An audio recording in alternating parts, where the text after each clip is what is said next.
두 번째는 배당 수익이 높은 주식이라도 계속 보유하면 안 된다. 이제 그 주식 투자를 이제 배당주 가지고 하는 경우가 많고, 지난번에 뭐 제가 미국 시장하고 이제 질문 삼아 가지고 한번 대답했던 기억이 나는데, 미국 시장에는 실제로 이렇게 배당이 높은 주식들이 많이 있다고 말씀드렸죠. 여기도 보면은 이제 로체스터 가스 전기라는 회사인데, 이게 우리로 치면 뭐 그 SK나 뭐 이런데 왜 가스 회사 뭐 이런 거 있죠. 삼천리나 이런 그 도시가스 같은 거, 그 다음에 뭐 한국전력 같은 전기 회사 이런 것들이 미국에 큰 것들이 많은데, 지역이 워낙 크니까 그런 회사들이 이제 그 꾸준히 배당을 잘 주거든요.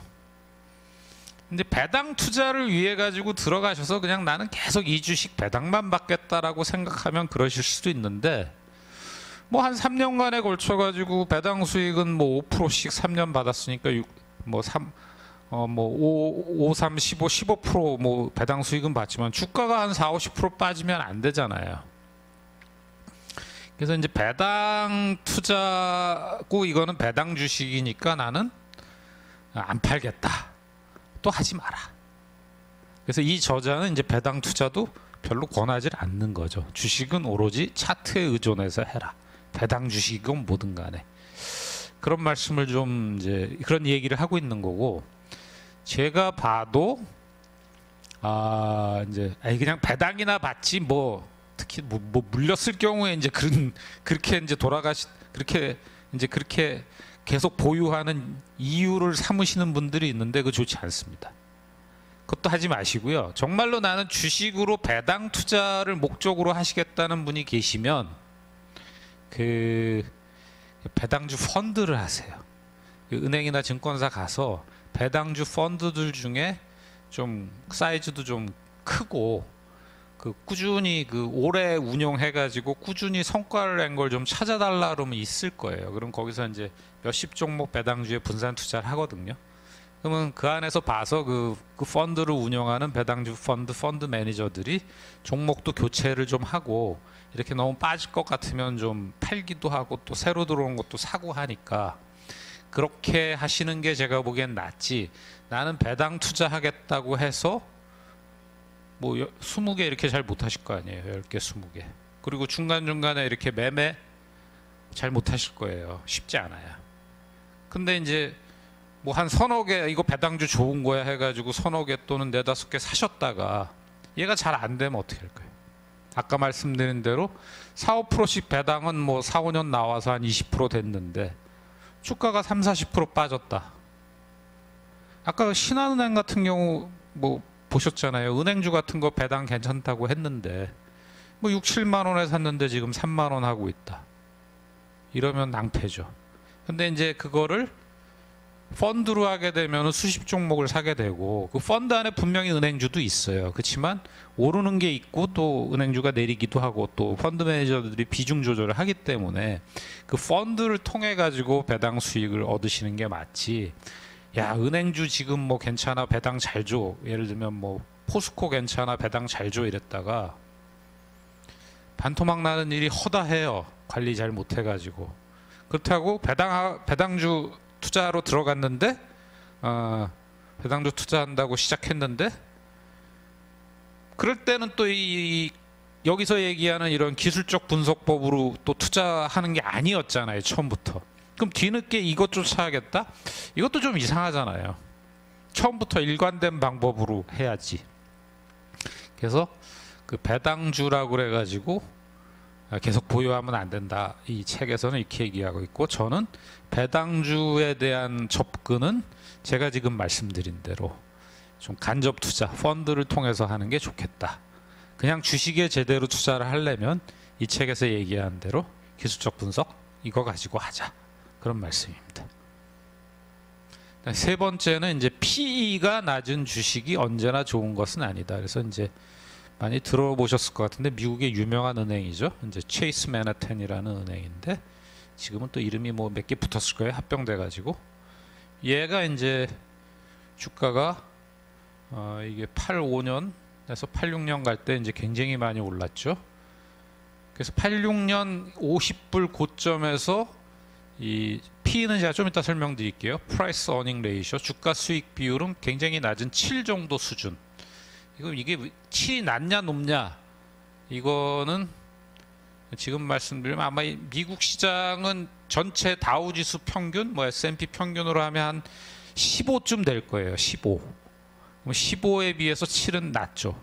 예를 들면 뭐 그런 거예요. 이따 설명드릴게요. 그리고 13개월 후에 주가 수익 비율은 6이고 해서 오히려 P가 점점 낮아져서 소위 이게 이제 주식의 펀더멘탈이라 그래가지고 돈을 잘 버는 능력인데, 이게 굉장히 수치가 낮아지면 좋아지는 건데, 그럼 뭐하냐, 주가는 이미 4단계로 하락 진행 중이다. 그래서 야, P가 좋아지고 있지 않냐, 그 기업 돈 많이 벌어서 실적이 내년에 더 좋아질 거야 라고 얘기하지만 주가가 꼭 그렇게 가면 얼마나 좋겠어요. 그렇지 않다라는 거죠. 그래서 이 유명한 이제 체이스 맨하탄의 예를 들었죠. 그래서 제가 그러면 P가 뭔지 조금 설명을 드릴게요. 아까 그 네이버에 있는 주식 정보에 보면은 요 아까 잠깐 보여드렸는데 요걸 따왔어요. 그래서 P는 뭐냐, 먼저 결론을 말씀드리면 P를 2로 나눈 건데 PER, 레이쇼, Price Earning Ratio라고도 하고요. 우리말로 하면 주가 수익 비율인데, 나중에 한 번 더 설명드리겠지만 쉽게 얘기하면 수익금으로 원금 회수하는 기간이라고 보시면 돼요. 연. 이 기업에 내가 투자해서 받은 수익으로 몇 년 치면은 원금이 회복될까, 그런 개념이고요. 여기 보시면 그냥 이거 좀 복잡하고요. 요걸로 말씀드릴게요. 요 기업의 시가총액, 신한지주의 시가총액이 얼마냐 하면 17조 정도 돼요. 16조 9천억 원이죠. 시가총액은 제가 말씀드렸죠. 주가 곱하기 주식수. 그러니까 그 기업을 내가 지금 사고 팔았을 때 총 기업 가치, 그거를 단기 순이익으로 그냥 나눠주면 돼요.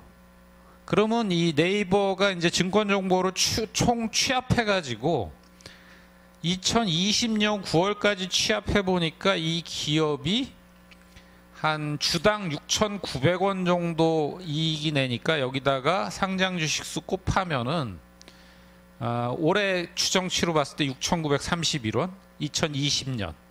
그럼 한 3조 6천억 정도 이익이 날 걸로 보는 거예요. 올해 단기 순이익을. 뭐 비용 세금 다 띄고 주주들한테 총, 그렇다고 배당 주는 건 아니고 기업에 이제 유보되는 거지만 배당도 일부 주겠죠. 그 금액이 3조 5,805억이에요. 그러면 이 기업이 지금 총 거래되고 있는 시가총액은 16조 9천, 17조 정도 되고, 이 기업이 2020년에 지금 예상되는 순이익은 3조 6천 정도 되니까 17조를 3조 6천으로 나누면 4.74가 되는 거죠. 이해가 되시나요? 그러니까 이제 이럴 수 있어요. 뭐 어떻게 말씀드려야 되나. 자영업 하시는 분들은 이해가 쉬우실 것 같은데, 내가 그냥 이제 예를 들면 뭐 동네에 있는 저 편의점을 내가 그냥 누가 하던 걸 인수한다고 한번 생각해 보세요. 그러면 그 사람 뭐 예를 들면 한 2억쯤 들여가지고 다 해서 뭐 보증금이랑 다 해가지고 투자를 했는데, 뭐 예를 들면은 2억쯤 투자했다 이거죠. 그러면 한 달에 얼마쯤 버냐 하면은 뭐 그냥 쉽게 얘기해서 한 500만 원쯤 벌어서 연간 한 5천만 원 번다고 생각을 해보세요. 그러면은 그 사람은 초기 투자한 게 이제 2억이고 5천만 원 버니까 그 사람의 수익률은 얼마예요? 25%죠. 맞죠? 그거를 거꾸로 얘기하면 자기가 투자한 금액이 2억이고 버는 돈 다 비용 빼고 순이익으로 하면 5천만 원이니까 그 사람의 프라이스 나누기 어닝, 수익은, 가치대 수익은 얼마죠? 4죠. 4. 그러니까 시가총액이에요. 근데 그 사람이 이제 나하고 이걸 팔아야 되는데 그냥 안 팔겠죠. 잘 돼. 한 달에 500 정도 버니까 잘 벌리는 거죠. 목도 좋고. 예를 들면. 그럼 이 사람이 2억에 팔겠어요? 2억에 안 팔려고 그러겠죠. 그러면 예를 들면 그냥 쉽게 좀 많이 쳐서 4억에 판다고 생각을 해보세요. 4억 너무 센가? 한 3억만 해볼까요? 그럼 자기가 이제 1억 붙여가지고 그거 우리 뭐라 그래요? 권리금이라고 그러죠. 그럼 자기 2억 투자했는데 이제 1억 붙인 거잖아요. 그거 소위 권리금이라고 그러죠. 그러면 이 편의점의 시가총액은 얼마예요? 3억이죠. 예. 그러니까 원래 투자금은 장부에 있는 2억인데 거래할 때는 이게 이제 주당으로 안 나눠서 그렇지 총액으로 하면 3억인 거죠. 그게 시가총액이에요. 주식하고 똑같아요. 근데 얼마 벌어요 얘가? 연간 5천만 원 벌잖아요. 그러면 3억 원을 5천만 원으로 나누면 그게 P2예요. 그럼 얼마죠? 6. 그러면 거꾸로 제가 수익금으로 원금 회수하는 기간이라고 그랬죠. 그럼 어떻게 돼요? 몇 년 걸리는 거예요? 한 해 5천만 원씩 벌어가지고 내가 3억 투자했으니까 6년 걸리는 거죠. 우리 보통 그 가게 내가 얼마 주고 살면 수익금으로 원금 회수하는데 얼마 걸려? 이런 얘기 많이 하잖아요. 그게 P2예요. 물론 이제 편의점은 자기가 가져가는 거고 이런 상장 주식은 일부 조금만 배당 주고 나머지는 그 기업 안에 있죠. 그렇다고 해서 이게 내 게 아닌 건 아니에요. 내 거예요. 그것도 내 지분이 있는 거잖아요. 그만큼. 그러니까 P라는 거를 이렇게 보통 설명할 때 이것도 나중에 한번 보시는데 이렇게 하면 어렵고요. 계산만 복잡하고 그냥 내가 옆에 있는 그 뭐 자영업하는 뭐 세탁소든 편의점 하나 산다 이렇게 생각하시면 되게 쉬워요. 지난번 동인도 회사도 이제 그런 식으로 계산할 수 있는 거예요. 제가 나중에 시간이 나오면 거기까지 한번 더 말씀을 드리고 안 그러면 모자르면 다음번에 말씀드릴 텐데, 그러니까 PER이라는 게 이제 펀더멘탈이라는 거 용어에서 이제 펀더멘탈 뭐 기초다 그러는데 사실 돈 버는 능력이죠. 펀더멘탈이라는 게 뭐 쉽게 풀어 얘기하면 돈 버는 능력. 그 돈 버는 능력을 그럼 지표화해야 되는데 그걸 제일 쉽게 지표화한 게 PE예요. 프라이스 대 수익, 가격 대 수익. 근데 가격을 이제 주당 가격으로 나누면 자꾸 어려우니까 그냥 총 가격, 그 기업 가치, 편의점 전체 3억. 그럼 신한은행은 전체 가격 얼마? 17조. 그러면 얘는 2020년에 수익 얼마 나는데 3조 6천. 17조 나누기 3조 6천 했더니 4.7. 오, 싸네, 비싸네, 뭐 이렇게 생각하는 거예요. 근데 싸네 비싸네는 어떻게 판단해요? 다른 거랑 비교해야죠. 상대적으로. 그 편의점을 내가 꼭 하나 해야 되겠다고 기왕에 있던 거 중에 사시면 그거 하나만 보고 판단하시지 않을 거 아니에요. 한 서너 군데, 많으면 뭐 대여섯 군데 돌아다니시면서 다 볼 거 아닙니까? 그러면 장사 잘 되는지도 볼 것이고, 그다음에 이게 가격 대비 내가 적정한지 볼 때 제일 먼저 뭐 보겠어요? 내가 얼마 내면 한 1년에 얼마 갖고 올 수 있어, 이걸 보는 거잖아요. 그럼 그거를 PE로 계산하면 몇 년 만에 내가 원금 회수할 수 있어 로 보는 게 PE예요. 이게 되게 쉬운 건데 어렵게 설명하면 이제 이렇게 설명했는데 보통 뭐 어디 책들 보면 이거 가지고는 아마 이제 헷갈리실 것 같고, 제일 쉬운 방법은 항상 그 자영업 편의점 생각하시면 돼요. 그 상장주식 똑같아요. 등치만 큰 거지. 수십조 원 되니까 뭐 이게 뭐 증권회사에서 막 이렇게 분석하니까 뭐 EPS를 구하고 뭐 이걸 다시 주가로 나누고 뭐 하니까 복잡한데, 이렇게 주당 32,850원을 주당 순이익으로 나눠서 4.74 구하나 전체 여기를 16조 17조로 해서 단기 순이익으로 구하나 여기 곱하기 한 것만 빠진 거잖아요. 서로 이게. 그러니까 쉽게 이해할 수 있는 게 이게 PE다. 근데 이게 신한지주 뭐 되게 싸죠. PE가 이렇게 낮은데 사시겠어요? 아, 이거 PE 되게 낮아요. 근데 뭐 어떻게 계속 빠지고 있잖아. 이때도 아마 지금이 아마 3만 원이고 이때가 한 4, 5만 원이면은 이때가 지금 4.74니까 이때는 얼마였겠어요? 한 6, 7 정도 했겠죠. 야, 그 신한지주 PER이 되게 낮아. 우량한 주식이야. 돈 잘 벌어. 그럼 뭐해 이렇게 빠지는데. 그 얘기예요. 이 저자의 얘기는. 절대 이 빠지는 건 빠지는 이유가 있는 거죠. 그러니까 편의점 가셔가지고 이렇게 보실 때도 야, 일단은 내가 지불하는 돈 대비 수익은 괜찮아 보여. 근데 딴 데랑 비교해 보니까 이게 좀 지나치게 주인이 좀 싸게 내놓은 것 같아. 이럴 수도 있잖아요. 그럼 뭔가 하자가 있을 수 있는 거죠. 그런 거는. 그럼 내가 막상 했는데 야, 이상하게 그때부터 좀 장사가 덜 되네. 뭐 이럴 수도 있고.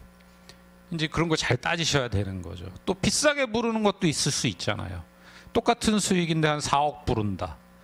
그러면은 8이잖아요. 5천만 원 번다 그러면 5, 8이 40이니까. 그러면 6에 비해서 비싼 거죠. 그거는 8년 걸려야 원금 회수하니까. 근데 얘는 비싸긴 하지만 뭔가 그래도 장래성이 있고 잘 될 것 같다. 그럼 그걸 살 수도 있는 거잖아요. 그러니까 P라는 게 절대적인 게 아니다라는 얘기죠. 그래서 펀더멘탈 분석을 하면 이제 이런 걸 가지고 이제 분석해 가지고 주식을 고르고 사고 팔고 하는 건데, 제가 왜 자꾸 아마추어들이 펀더멘탈 가지고 유튜브 열심히 보시고 해가지고 투자하는 걸 말리냐 하면 한도 끝도 없어요. 이게 그냥 편의점 하나 내가 고른다 그러면 할 수 있지. 근데 주식시장에 수백 개 되는 종목 중에 뭐 이것 따지고 저것 따지고 그걸 다 분석해 가지고 10종목 20종목을 내가 골라낼 수 있다? 가장 우량한 걸로? 불가능해요. 그냥 펀드 하세요. 그 1, 2% 수수료 주는 거 아까워하시지 말고. 불가능해요. 그건요. 거의 불가능해요. 그래서 그 말씀을 드린 거고요. 이제 P는 이해되셨죠? 여기 계신 분이 되면 아마 방송 보시는 분들도 되지 않을까? 주식이 이렇게 어려운 거 아니다.